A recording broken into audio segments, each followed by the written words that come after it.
everyone has been affected by Mark Andrews in fantasy football this season, then you're in the right place, and welcome back to Fourth and Troll Fantasy, the most entertaining fantasy football podcast on the planet. I'm Noah Selby. And I'm Wes Selby. And listen, we're back. We're a month in. We made it, guys. We're a month in, and Mark Andrews is outside the top 32 tight ends in fantasy football. What a joy. That was on my wish list this year. Listen, we got a good show for you guys. We're breaking down week 4, going through some Fluke for real, waiver wire, giving you a little bit of a Thursday night football preview. It's going to be a good time. Make sure you stick around because we're going to talk about a guy who was drafted in the top 6 rounds who maybe shouldn't even be started this week. It's going to be a good time. So make sure you're there for that. Before we jump into everything, obviously we got everything down below. We got a fun time going on down there. Follow us on all our socials. You can get into our Discord community to get our weekly rankings, to potentially get a chance to win a James Cook signed jersey, and some exclusive merch as well. It's all through our Patreon at patreon.com/4andtrollfantasy.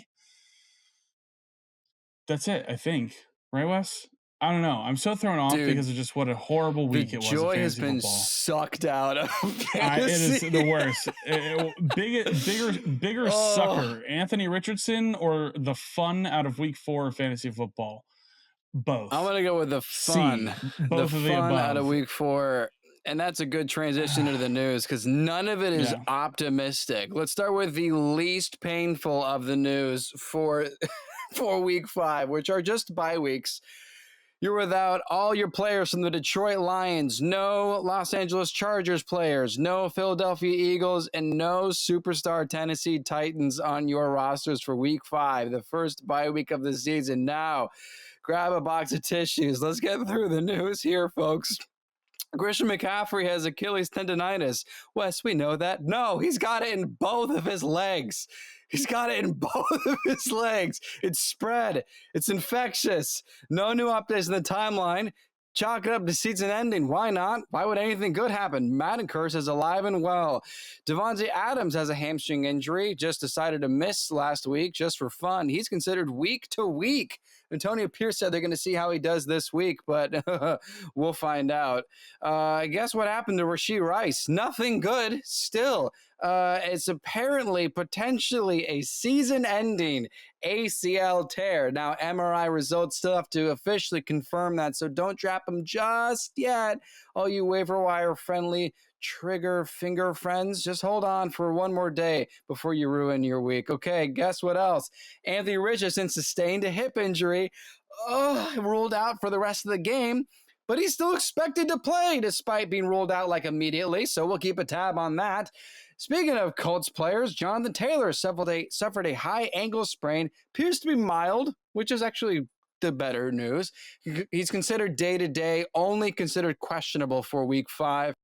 Christian Watson had a high ankle sprain. It is not mild. He's expected to go on IR. Woo! And last but not least, Cooper Kupp already ruled out for week 5. The Rams are on a bye week for week 6, so he's expected to make his return week 7 unless there are any setbacks. That's it. Oh, I'm having such a fun time, man. Here we go. Let's have a little bit of joy with Victory Lap Tuesday, though, huh? Yeah, let's attempt to salvage what we can here of our joy here with Victory Lap Tuesday. Never gloating, just recognizing that, hey, listen, you might want to pay attention a little bit here to Fourth and Troll Fantasy. Beginning of the season, Wes and I both called Jaden Daniels a top 10 fantasy quarterback this season. Not only is he a top 10 fantasy quarterback, he's the quarterback 1 on the season. I went ahead and removed him from the trade block in the leagues where I drafted him. I'm not selling high because I'm a Kyler Murray owner as well. So that's fun. We'll talk about that. Another one here, Travis Etienne, Wes. You and I were both out on this guy. Both out. Did not believe. Touchdowns are going to regress, and he will not be the guy that you want him to be. He is the RB24, and he was going inside the top 12 running backs in drafts. So definitely not exciting there. Listen, only a month in, but not looking great so far. Studs and Duds batted 1,000 this week, by the way. That was pretty cool. Pretty fun to see. Aaron Jones in a revenge game. 18 fantasy points as my stud. J.K. Dobbins as my dud. 9.2 fantasy points against the Chiefs in a game where my reasoning was completely off. I was like, they're not going to be able to run the ball against the Chiefs because they're going to have to keep throwing it. Well, it was such a close game, but they still couldn't run the ball. So there you go. Dallas Goedert, stud, 13 fantasy points. It's the tight end, 13 fantasy points. How is that a stud performance? Because it was a tight end 6 this week. So shut your hole. And Mike Gesicki, my dud, 0.1 fantasy points. I mean, I didn't understand. I was like, had like looked away and came back to the screen, and Mike Gesicki hadn't done anything yet. And I came back and I looked, and he was on the screen, and I was like, oh, I missed it. What happened? Dang it, he had a catch. That's probably at least a point. And then I was like, oh, it went for -9 yards. Cool. So 0.1 points on the game, and that's it. Nice, fun times. There you go. There's a little little victory lap. Yeah, full PPR, by the way. Negative points if you are in half PPR. Enjoy. Wow. Nice call. Nice call. Wes victory lap, because I mean, this is one that we've been waiting for. Yes, I have to jump back to the Thursday night game of week 4. I talked about a specific player was going to be top 5. And in fact, I asked a favor of all of you listeners and Fourth and Trollers. Did you do what I said? Did you save the social media clip of me saying Malik Neighbors would be top 5 in the season? Because I asked you to save it because I specifically said, let's check back in after 4 weeks and see how he's doing, because I'm pretty sure we'll get an idea of where he'll finish. He's the best wide receiver in fantasy right now. Wide receiver 1. Yeah, he is. Out of everybody. So I think that's a pretty good call there on Fourth and Troll. Next up, put Alvin Kamara in my top 10. Not a lot of people were doing that. I know other people were. I did not expect him to be this great, but I put him in my top 10, and so far he's the best running back in fantasy football right now. Actually, the highest scoring player in fantasy. So also pretty successful there. Little throwback to our offseason as well. We had a bit of conversation. Who is going to be the best Bills pass catcher?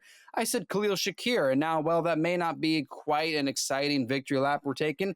Well, Keon Coleman was drafted before him, and there was conversation whether or not Curtis Samuel or Khalil Shakir was going to be the guy. And not only is Shakir the best pass catcher, but he's wide receiver 18 on the season. And that's pretty great. You rather have Shakir or Tyreek Hill? Don't answer that, please. I'm a Dolphins fan. Don't answer last that, couple here, my studs and duds for week 4. Andy Dalton. Well, he wasn't the most electric of all quarterbacks. He was top 12 and certainly did better than Josh Allen and Kyler Murray and some of the other players we're going to talk about in our Fluke or For Real segment, which is quite interesting. So maybe Andy Dalton is your new starting quarterback. And then next up, I also said Deontay Johnson. Someone else I said was top 10 on the season is alive and very well. 2 weeks in a row with incredible weeks, 21 and almost 21.5 points on the week. Fantastic work. And then my dud was Garrett Wilson, specifically because of Patrick Surtain II, one of the best secondary players in the NFL, and he's shutting everybody down. It's actually the best any wide receiver's done against him. Something to keep in mind, and in fact, we're going to keep in mind a little bit how Garrett Wilson's going to pan out in our Fluke or For Real segment. Stick around for that. That's it for Victory Lap. Please make sure you subscribe. Make sure you join the Fourth and Troll season, because we're getting a lot right here. We're not perfect. We're not flawless, but we get a lot right. We want you to succeed due to Fourth and Troll fantasy. So stick around, hang out with us for a little bit longer. Now, changing up the order a little bit in our Tuesday show, Noah. I thought you were gonna. I didn't know that was the end of your segue. Sorry, that was my softball pitch to you. It just fell down in the dirt. And we're changing up the order for our Tuesday show a little bit, huh, Noah? That's right, baby. It's waiver wire time. Here we go. Waiver wire. We want to get you guys the key info here up front before we break down the week for you. But these are the guys you got to be prioritizing here. These are the guys you got to get the claims in for. You got to spend some fab on. Some actually pretty interesting guys here this week, I believe. And not that we're ever giving you bad guys, but this is going to be a fairly important one in my opinion. My top. These aren't in a particular order. I don't want to say top waiver ad because it kind of depends on what your need is at the time. But listen, I think Trey Sermon is a top ad this week in fantasy football. I know JT has the high or mild. Is it a mild high ankle sprain? It is both. It is a high ankle sprain, but it is mild. it's a mild high ankle sprain. So the history shows that either with high ankle sprains, even if they're mild, you usually miss a week. It can usually just be one, but that will usually end up being what happens. And so Trey Sermon is going to be a good spot start here for you in week 5. He's a good waiver add. Another guy here, Dontavian Wicks. We heard Christian Watson, high ankle sprain, set to miss a bit of time. Wicks was a big sleeper coming into the draft season. And 13 targets. How about that? He had like 27 fantasy points. Incredible. 25 fantasy points. Sorry, 2 points off. But 24.8 fantasy points here. Got in the end zone twice. Jordan Love is back. This offense is going to be humming. And Wicks is definitely a guy you can't look at 13 targets and go, do it again. No, at least give it a speculative ad. I remember a certain 5th round rookie wide receiver in week 1 last year had a butt ton of targets, and we all thought, But if you added him, you liked him there in Puka Nacua. And then here's another one for you guys. And I think this is important. Zach Ertz, tight end for the Washington Commanders. I like Ben Sinnott, but he is not involved. Cliff Kingsbury loves him some Zach Ertz, and that's for damn sure.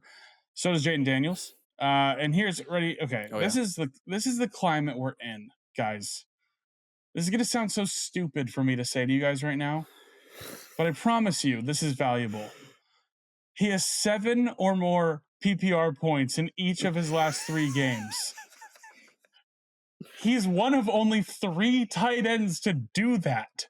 There have only been 3 tight ends for the past 3 weeks who have scored more than 7 fantasy points every single week. Shit. Zach Ertz is one of them. Here's your replacement for Mark Andrews. That's who it is, Zach Ertz. I want to cry now, but that's your replacement for Mark Andrews, is Zach Ertz.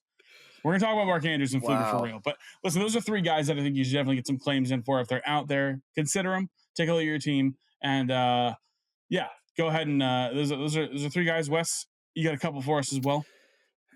I do completely agree with yours, especially obviously Dontavian Wicks. A lot of people were high on him. I got 2 players I'm going to tack on here to the end of the waiver wire. Someone that I think is going to possibly get more involved in the backfield of a certain winless team right now because something has to change. I'm going to say Tank Bigsby. Now, some of you may already have Tank Bigsby because Noah said he was your waiver wire ad in week 1. So if you already have him, you didn't drop him. This is irrelevant for you, which is great. So Noah is correct, and I'm going to hammer it again because not only did ETN play pretty poorly, and not only have we stated with confidence ETN was not going to be top 10 this season, but Bigsby is very efficient on the ground. 7 carries, 90 yards. 90 yards, 12.6 yards per carry. That is awesome. Meanwhile, ETN, barely half of the percentage. Yes, he had a shoulder injury for a little bit of the period, but he was not getting involved. And there's been a bit of a doghouse happening, it seems, with ETN. So this is a bit of a long play, the same way that Noah said last week Bucky Irving was going to be a long play, and that didn't seem to be a long play there in Tampa Bay. We're going to talk about them in our Thursday night preview. Stick around for that. And last one I'm going to mention here, hey, let's stop ignoring Allen Lazard. I think there's something here that is viable. There's something that is legitimate here. And not only is he getting pretty good stats each week, but he's wide receiver 16 on the season. Yes, he had a great week 1. He was top 5 on the week, top 5 to start the season, but since then it's been double digits almost every single week. And he's been consistent in his flex option ability, 8.6 yards per catch, almost 13 yards a target. Aaron Rodgers is throwing to him often, and he's leading the team in yards and touchdowns. And not only just is he doing better than Garrett Wilson, Garrett Wilson's not top 35. Again, we're going to talk about him in the Fluke or For Real segment, but I'm going to say let's stop ignoring Allen Lazard. And with that, let's jump into our favorite segment of the show, in my opinion. Let's do it. By the way, Allen Lazard is what Bills fans always wanted Gabe Davis to be. That's what the stance I'm going to have right here. There you go. Let's jump into Fluke or For Real. I like it. Because it's always fun to talk about the big names, talk about the big performances, have a little bit of a breakdown of fantasy performance and also just mental because of what's going to happen here. So, but let's jump into it. Good side of things. So a handful of guys here for us to talk about, Wes, starting out with Brian Thomas Jr., rookie wide receiver for the Jacksonville Jaguars. 22 fantasy points, 21.9, but I'm generous. 21.9 fantasy points on 9 targets, 6 catches for 86 and a touchdown. Has 1 carry for 13 yards. 22 points. Good output here from Brian Thomas Jr. Team kind of sucks, dude. So I don't really know what to make of this. Well, I'll make it up this way here. Christian Kirk has been on a consistent 2-game streak of having some nice volume and some nice potential, but I had to remember from this game, there's a reason they drafted him in the first round. And Brian Thomas Jr. is the real deal. He was Malik Neighbors' teammate. If Neighbors wasn't at LSU, or if Brian Thomas Jr. was on a different team in a different college, he could have been top 10. I think they try to kind of cancel each other out. Neighbors stands out for obvious reasons, but I got to call for real on this. I think he is the best part of the Jacksonville Jaguars offense.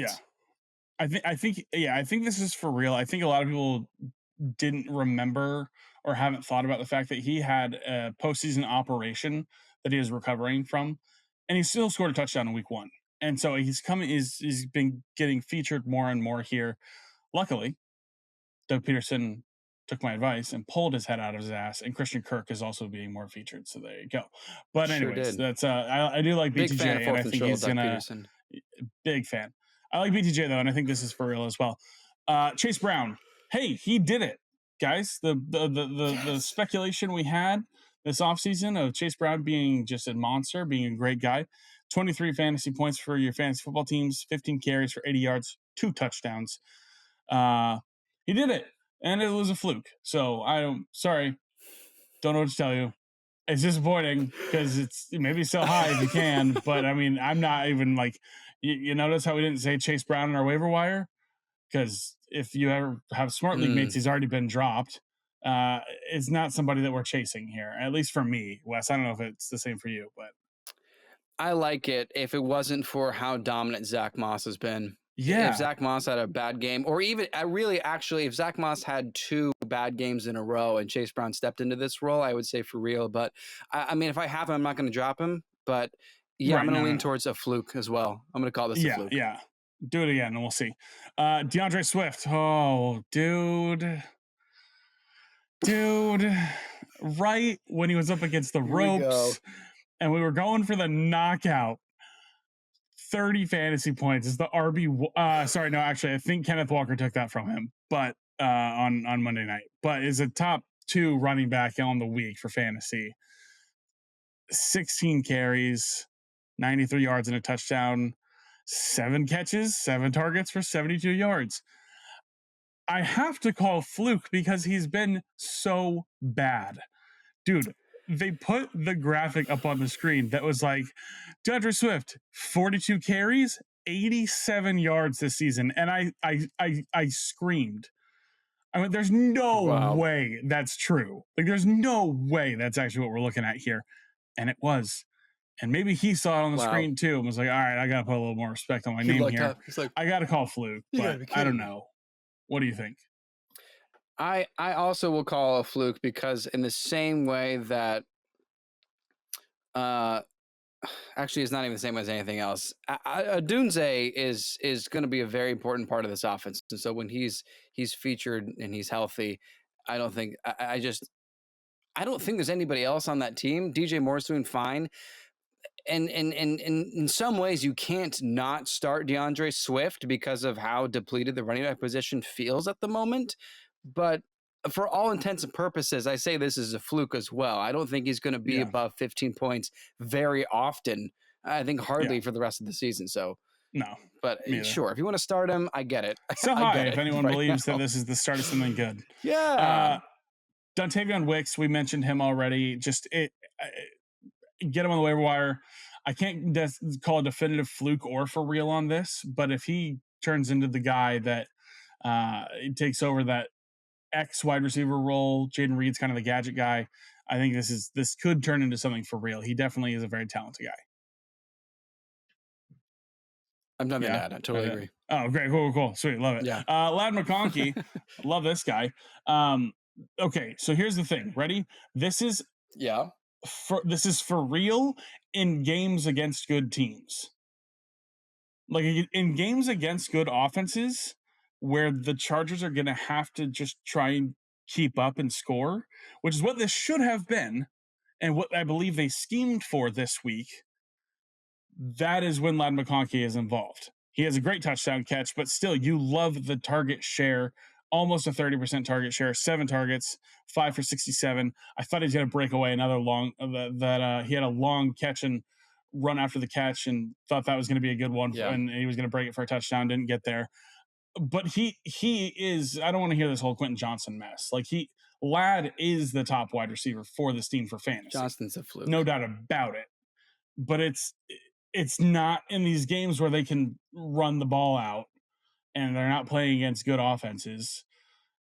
I'm not going to roll out Ladd. I rolled out Ladd this week because I was like, they're going to have to throw the ball and they're going to have to, the scheme is going to be less on the ground. So it's for real in games against good offenses. And games where they can just run the ball out, it's not going to be for real. And I'll add that, obviously, as we mentioned at the top of the show, the Chargers have a bye week next week. The next week after that, they're playing the Broncos. So not only not a high-powered offense, but one of the best secondaries. At least Patrick Surtain, if he covers McConkey at all. So, what are you talking about? Courtland Sutton? What are you talking about? Courtland Sutton's a beast, dude. Did you see Sutton is awesome, dude. One point, Courtland Sutton had 62 receiving yards.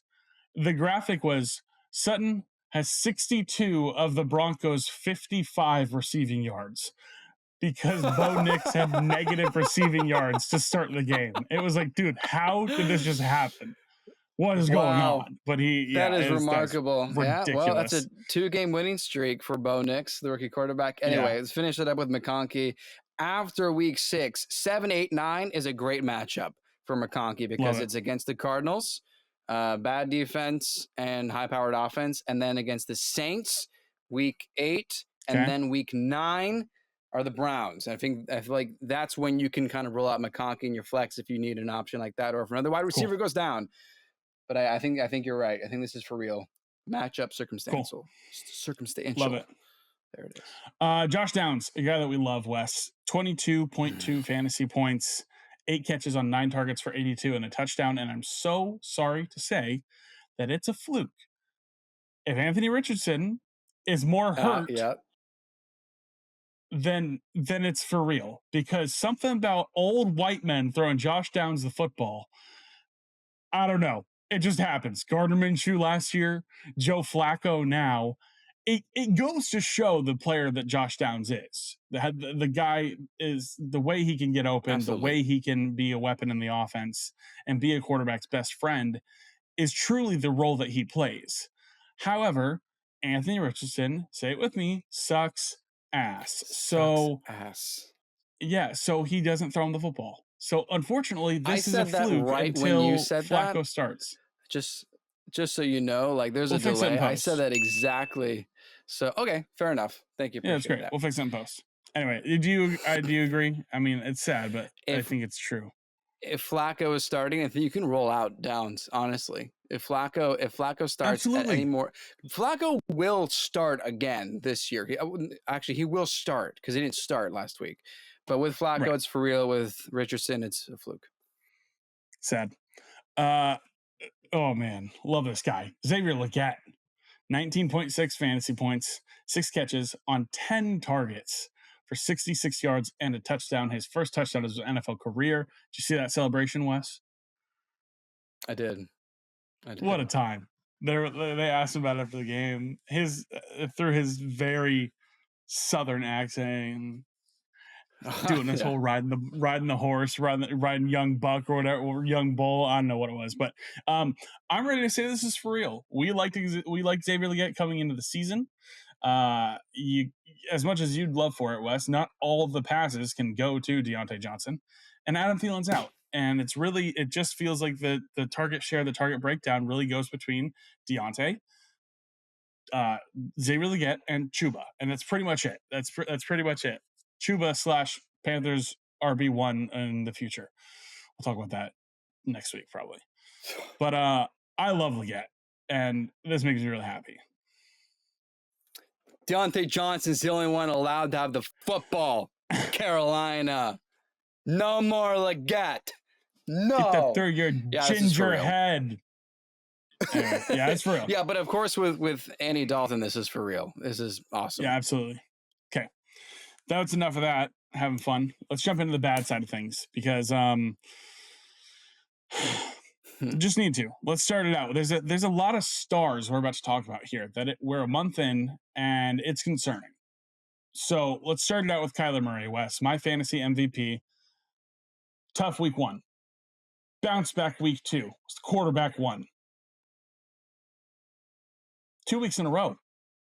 Dude just ate shit against the Commanders. That's the matchup. That's the matchup you feast upon. Like that's the one you dream of. He was my QB1 this week. Check out our Discord to be able to see that.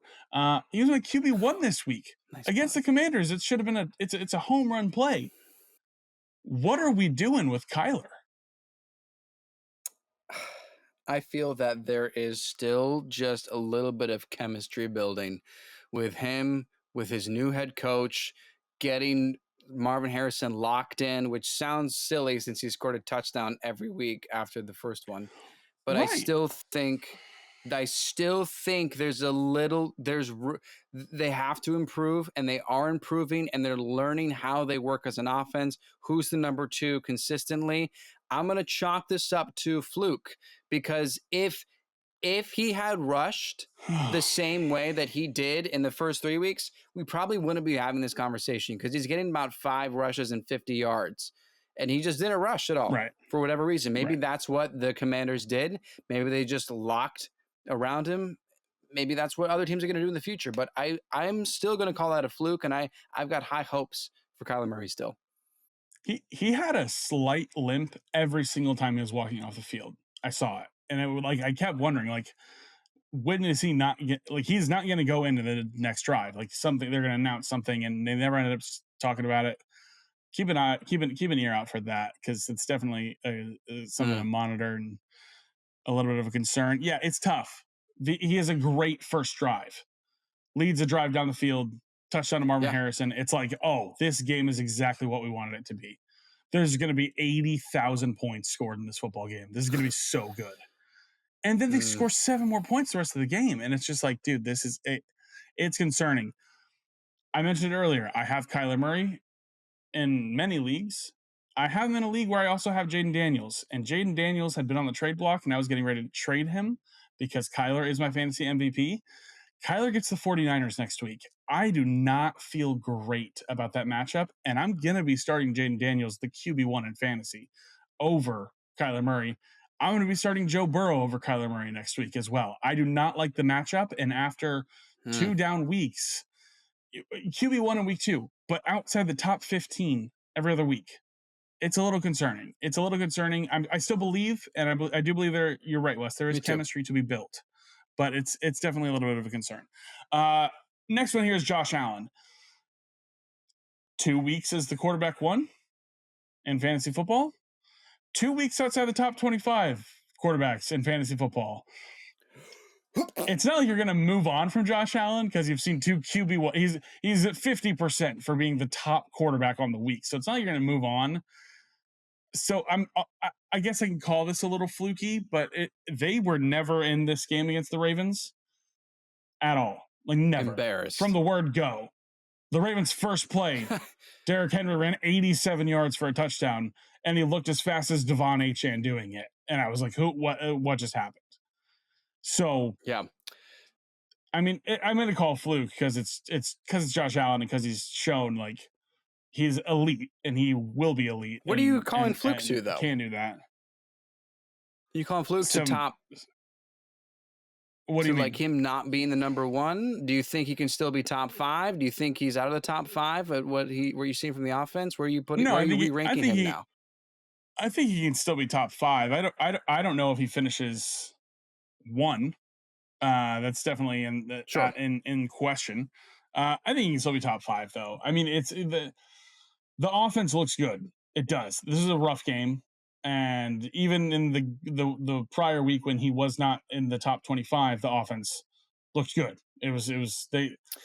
I think ultimately they're happy winning football games more than Josh Allen QB1 weeks for fantasy football. So it may not be the lighted up kind of weeks every single week, but he is still I think this is a fluke as far as being outside the top 25. I think more often than not, he'll be for a 12-man league, a QB1. I think he still has the elite rushing upside. So I'll just add that I think there's a chance he's going to finish outside the top 5. And I think when you look at specifically week 4, Stephon Diggs looked pretty good. And then you also go specifically to the first round rookies that the Bills had a chance to have. Xavier Worthy looked pretty nice. And then Xavier Legette had a nice touchdown and got 20 points. And I think that is going to push Allen possibly out of the top 5 for fantasy. Because when James Cook can't get going, how many times is Khalil Shakir going to be down the field that often for a nice chunk play? So I think there's a chance that as far as him being bottom of the top 10, that's for real. But as far as panicking on Josh Allen, no, absolutely not. But that's where I'm gonna spin that angle. Yeah, that's fair. Patrick Mahomes, 15 fantasy points, and this is for real. I'm so serious. This is for real. Mahomes has been a top 10 weekly fantasy quarterback once since week 7 last year. Once. Oh, whoa. Once. That's it. One time he's been a top 10 quarterback on the week since week 7 of 2023. This is for real. He needs to be. I meant it when I said it last week. I would start Sam Darnold over Patrick Mahomes until I'm proven otherwise. And I'm not proven otherwise yet. So Sam Darnold over Mahomes easily. Yeah. EASILY. Do you go as far as to if Mahomes is your only quarterback and you really like your bench, do you go as far as to drop Mahomes, or is that a little too far? Swap him out with someone else. He just lost Rashee Rice, dude. No, drop him.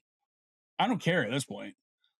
You can drop Patrick Mahomes in fantasy because football. Kelce hasn't been the guy yet. He had his best week of the season, but he hasn't been outstanding. No, you can drop Mahomes. No Pacheco. I promise you. Wow. Sam Darnold over Mahomes. Here we go. Probably Baker Mayfield over Mahomes. There are a lot of better quarterbacks. Probably Derek. I won't go Derek Carr yet. I need to see it again, but you can drop Mahomes. I promise you. Almost. One more week. One more week. Show me one more week, and I'll see it. One more. I'll give. I'm not going to give Derek Carr the cold shoulder because he had 2 weeks on, 2 weeks off. So Andy, give me one more, and I'll see it. Anyway, Bijan Robinson, 11.4 points, second lowest opportunities in his career. It's a little troubling to see this. I'm not worried yet. They love the guy and they feature him, and Raheem Morris, I guess, doesn't care about stats. But I'm not worried yet, but it was like definitely there was like a hot hand being ridden in the backfield. And Algier, I'll be honest, like Algier looked better than Bijan did on Sunday, and I can't blame the staff for giving Algier the opportunities. It felt like he was rolling. So I'm not worried, but it was a little definitely not what you love to see. I will go. I will take this a step further though. This is starting to smell a little bit like the brewings of a potential fantasy bust. It's just starting to getting wafts of it. Because here's a guy in the first round. Everyone got a consensus top 3 for him. He's yet to be top 10 on the week. Like he has not been the dominant fantasy running back we've wanted. And I can't go as far as to say like trade him while you can, because who are you going to trade him for? Like we need running backs. He's healthy and getting footballs handed off to him, so that's already a value. But there's something about Bijan right now that I'm not loving. I'm not loving just 11 opportunities. That's not what I want from some people.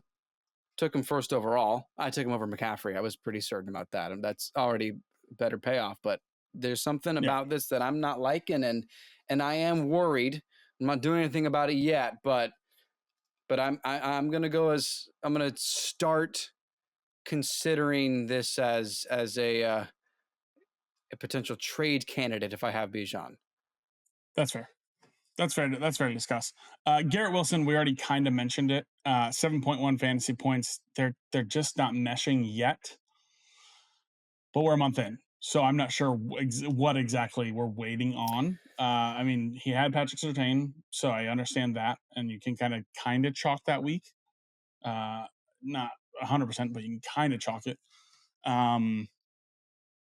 I'm gonna call Fluke. I believe Garrett Wilson is really talented, man, and I don't know what's up, but it's Nathaniel Hackett, really, if I'm being honest. Hackett can suck a nut, dude.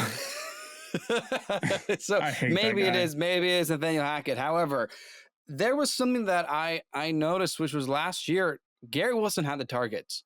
He was like top 3 in targets last season. Don't fact check me on that, but he was definitely top 10. Fact check me on that one. He's definitely top 10 in targets and catches. And he had over 1,000 yards last season. So what was the separator between him from last season and the top 10 that we think he can be? Touchdowns. He's got one. He did it on Thursday night against the Patriots. More. Yeah. And if he's not finding the end zone, I benched him. Last week. I said he was a dud, and I said it's against Patrick Surtain, and I made the right move, and I feel smart about that. But he's already been on my bench, and it was the right move, and so now I don't know if I can roll him out. So I'm gonna go a little bit further and say I'm gonna say for real until proven otherwise. Fair enough, dude. It's a decent concern to have, I will say that. Let's talk about one more wide receiver here, and it's Brandon Ayuk. 6.8 fantasy points, 2 catches on 5 targets for 48 yards. Not what you love to see. Not what you love to see this season. Worst 4-game stretch of Brandon Ayuk's career. I need your help, Wes. Is this fluker for real? Because this feels like the opportunity for a struggling team who needs a cheap flex to buy low for a guy that we both know is super talented. But sure. what do we do talented. here? Like, is he a buy low right now? Or is this for real? I don't. So I'll put it this way.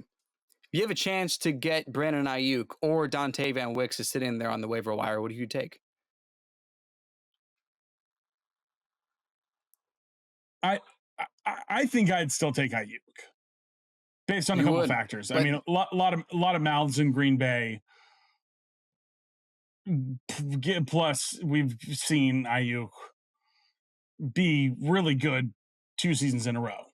But I understand it's a fine question and it's worth thinking about. But sure. I would still go Ayuk. I push it even further. Okay, I see you, and I raise you the question: would you rather have Brandon Ayuk or Juwan Jennings right now?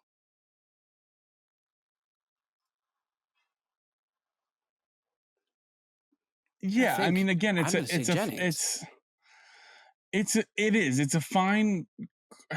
a fine question to bring up.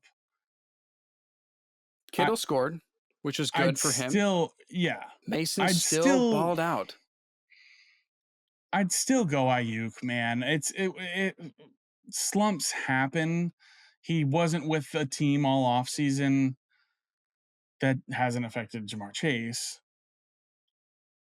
But I don't know. I'm wondering if there's something deeper here, and that if it's like a McCaffrey scenario, like is the McCaffrey absence, does that somehow affect Ayuk's ability to like take the top off the defense and be able to be that explosive guy who gets those, those high percentage first down pickup kind of plays? I would argue against that just because of how well Jordan Mason has been, man. He's been a top 5 running back. He has been amazing. So they're not lacking in rushing production. And I think the difference with Ayuk and Jamar Chase is that Chase is the clear alpha. Ayuk isn't even the best playmaker on the team, let alone the best playmaking wide receiver. Debo is a better football player. And I know 49ers fans are going to argue that Ayuk is the better pure receiver, but I think he's been demoted behind Juwan Jennings, which puts him 3rd at best. And so I go as far as to say this is for real, and that I'd rather roll out Juwan Jennings, and I'm keeping Jennings because here I'll put this in here in case it's a Victory Lap Tuesday. I think Deebo Samuel, his calf strain is going to turn into an Achilles problem. He's going to be on the bench with McCaffrey at some point too, and it's going to be out for multiple weeks of the season. So I'm keeping Juwan Jennings for that reason. But Jennings had like a 70-yard catch that got called back or something. he had another big bomb as well. Like, Jennings is the guy. Ayuk has not been the one that Purdy's been trusting. I think this is for real.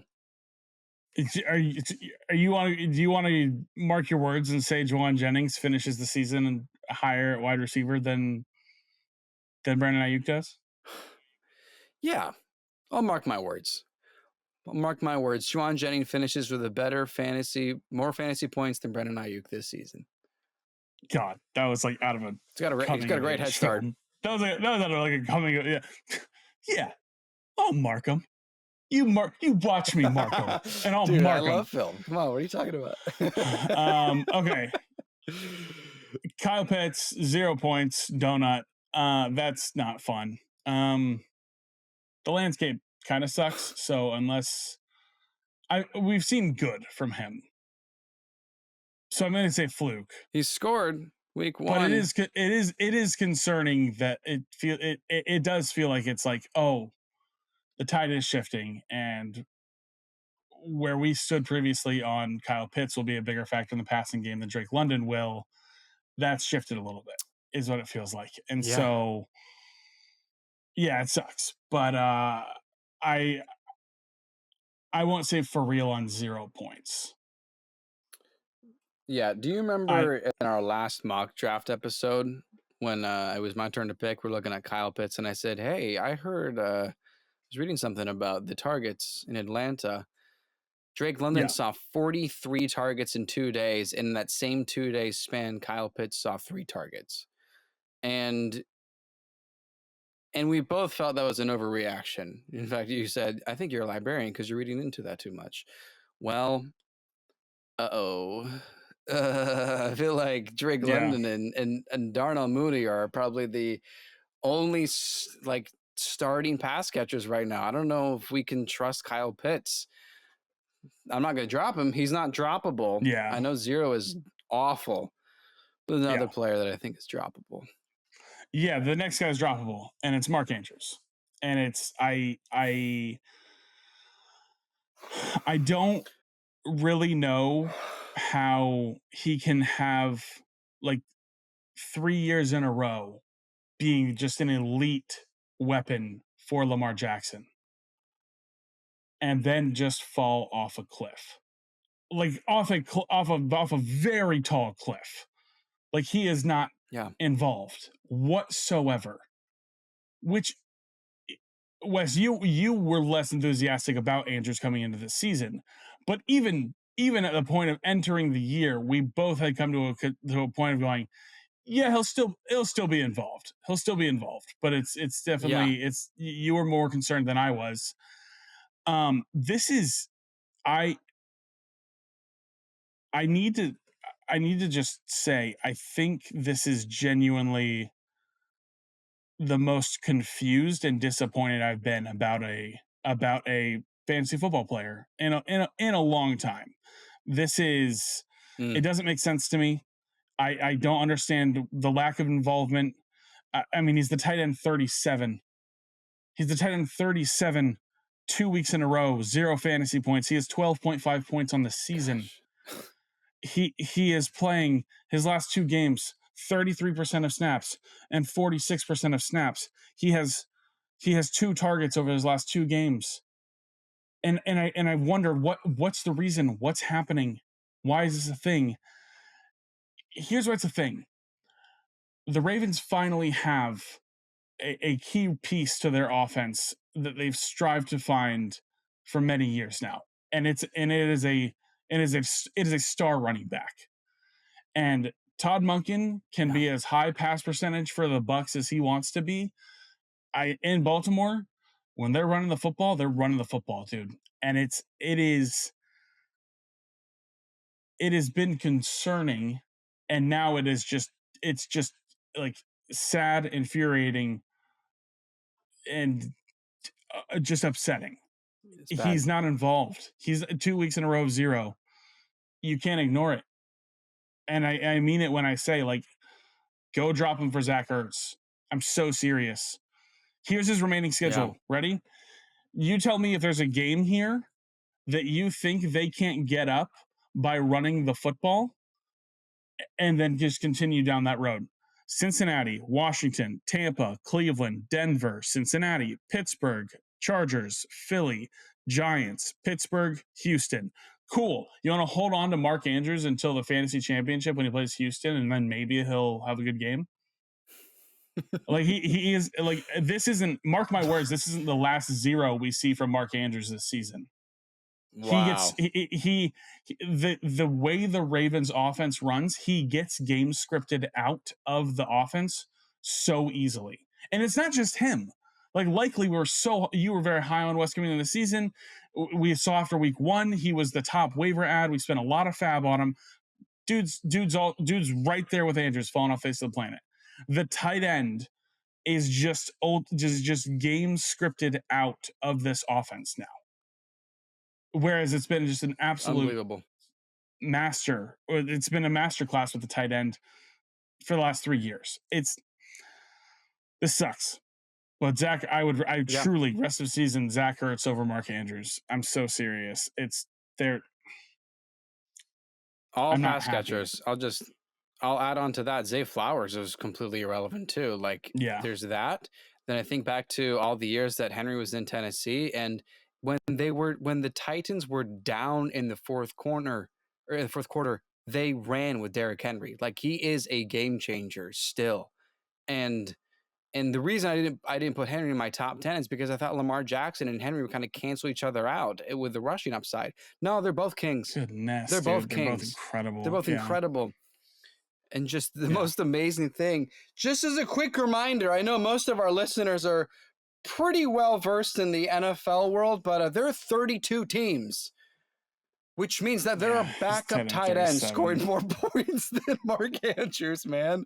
I'm so tired of it, dude.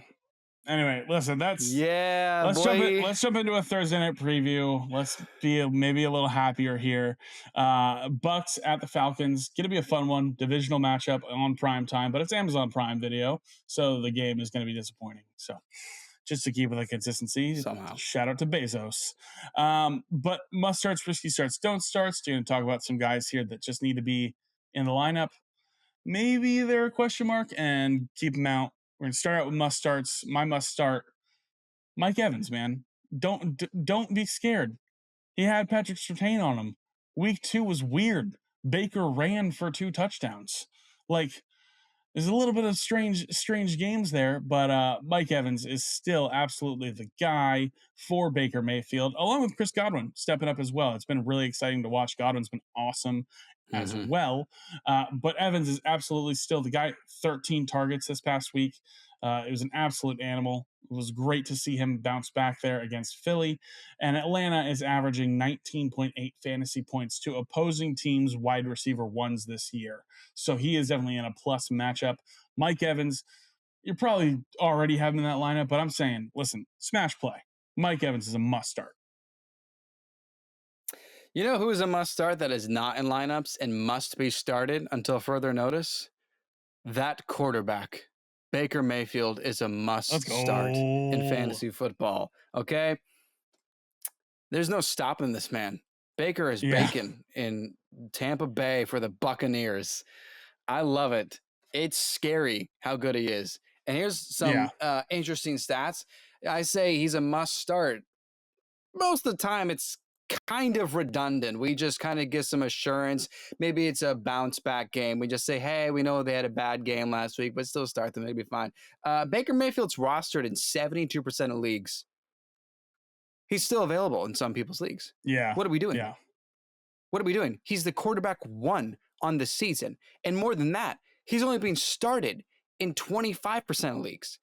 He's your starting quarterback. Get him out there. He is the highest scoring player aside from Alvin Kamara, and it's by a couple points. And that's based on your format too. Baker Mayfield is the number 1 scoring fantasy player. Why are we not starting him as a lock? He's the must start for Thursday night and for the rest of the season until something drastically changes. You have to roll out Baker Mayfield for 2024. There's my must start. I love it. Yeah. Baker, I'm a former Baker hater, self-proclaimed, and I'm loving watching Baker play, man. It's exciting stuff for sure. Here's my risky start for Thursday night. It's Darnell Mooney All right, 6+ targets or a touchdown in 3 straight games. This is why he was my late round sleeper coming into draft season. Darnell Mooney kind of went under the radar, wasn't super involved in Chicago with Justin Fields, but I seem to remember a guy who was pretty much the exact same build, height, weight as Darnell Mooney in Minnesota as the wide receiver 2, being awesome. And it was Jordan Addison. And that was my point to make, was like, Kirk and Addison kind of cooked together. And I think Darnell Mooney might also be in that realm of things. And he has been. It's a risky start that I like. I like the risk, especially the first round of bye weeks coming in. I know you didn't have Devontae Smith last week or AJ Brown, but they're going to be on their bye week. You've got Elad McConkey, who just had a good week on his bye week. You've got who else here? The Lions. You got Amon-Ra St. Brown and Jameson Williams on a bye week, and the Titans, if you're starting Calvin Ridley, I'm sorry. So there's that. But I really like the risk on Darnell Mooney. So he's my risky start. He's been a good play week to week. He hasn't been game breaking. That second week against the Eagles was pretty nice, if for whatever reason anybody started him, but he's been nice. My risky start, I don't like it, but I understand some people may have to start my risky start, and that is Rachaad White. It is a risk now to start him. That is official, and it's quite concerning. There is not only serious doubt he's going to finish top 10 like Noah and I thought he would based on the PPR volume, but there's serious doubt he's going to even be just this starting running back. With the way Bucky Irving is running, man, he looks good. And I feel bad for Rachaad White because Buccaneers are cruising. I mean, this offense is heating up without Rachaad White.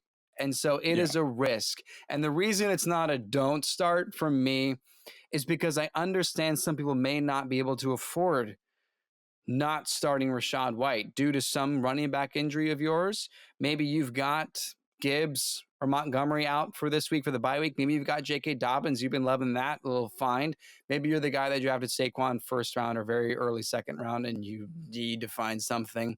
Or maybe you're really enjoying Tony Pollard, who's been actually quite good this year too. He has a shot to be top 10, actually. So I understand if you have to roll out Rachaad White, and it's going to be a dangerous play, and it's going to be really bad if he doesn't do something great this Thursday night. But that's my risk for obvious reasons. Yeah, all those things you just said are why he's my don't start. Don't start Rachaad White on Thursday night. And just last thing to add on to it, it was the lowest snap share of his entire starting career. And it makes sense. Ooh. He's had like Chase Edmonds behind him and like Sean Tucker, and like that's been it. Bucky Irving looks good, and he's an exciting guy. The funny thing is, Rachaad White, we rag on his efficiency. This is like one of his most efficient games he's ever had in his career on the ground. But the lowest snap share of his career. Maybe that's the key. Maybe he needs to be in a timeshare to be that efficient. I don't know. But yeah, that's why he's my don't start. I'm with you. It's the risk that I don't like. And I'm just in a point where I'm not willing to even risk it. Yeah, I'm grateful, sadly, that I don't have to risk starting Rachaad White. Like I have starting running backs that are doing just fine in the couple leagues that I've got him in. It's pretty tough, and even I think worse than that in some ways is my don't start, and that is Kyle Pitts. Yeah, don't start Kyle Pitts. Yeah. How somber is that? I mean, I could what hear a somber way to end the show. Like, I mean, I know I could hear your audio through YouTube. Our listeners, I could hear your room go quiet. Like it got cut through the tension and the disappointment with a hot knife. It's sad. I mean, he's barely getting targeted. And it's so shocking because we saw what Kirk Cousins has done with tight ends through the years, and we've seen it with T.J. Hawkinson and Logan Thomas are the ones that we can remember off the top of our heads. But I mean, just over the years with Washington and in Minnesota, Kyle Rudolph was a great option. And you thought, well, finally he's gonna resurrect Kyle Pitts. He's gonna make him the highest drafted tight end in NFL history, and he's gonna prove it. Nothing. It's been nothing. Honestly, if it wasn't for that touchdown in week 1, I think we would have had this conversation at least 1 week earlier. But yeah, he might have been. I don't think you can start Kyle Pitts. Yeah, really loving that for a guy who just traded for Kyle Pitts in Dynasty this offseason. That was fun. Oh, hey, guy. Good times. Anyways, I don't know. I got a good haul for it. But listen, that's it. That's it for the episode. That's it for Thursday Night Football, for Fluke for Real, for Waiver Wire. Drop in the comments. Let us know what you guys are thinking, who you're picking up on the waiver wire. And if you're just going to just say screw it and roll out Kyle Pitts still, let us know. It's going to be a fun time. Make Teddy the Troll smile by liking, subscribing, and ringing that bell. And check out everything down in our description. We're always having a fun time on all our socials as well. It's going to be a good time. We will see you guys on Friday for another episode of 4th and Troll Fantasy. Looking forward to week 5. My name is Noah Selby. And I'm Wes Selby. And this has been 4th and Troll Fantasy. 4th and Troll Fantasy is a production of FQ Media and Selby Artistic Workshop.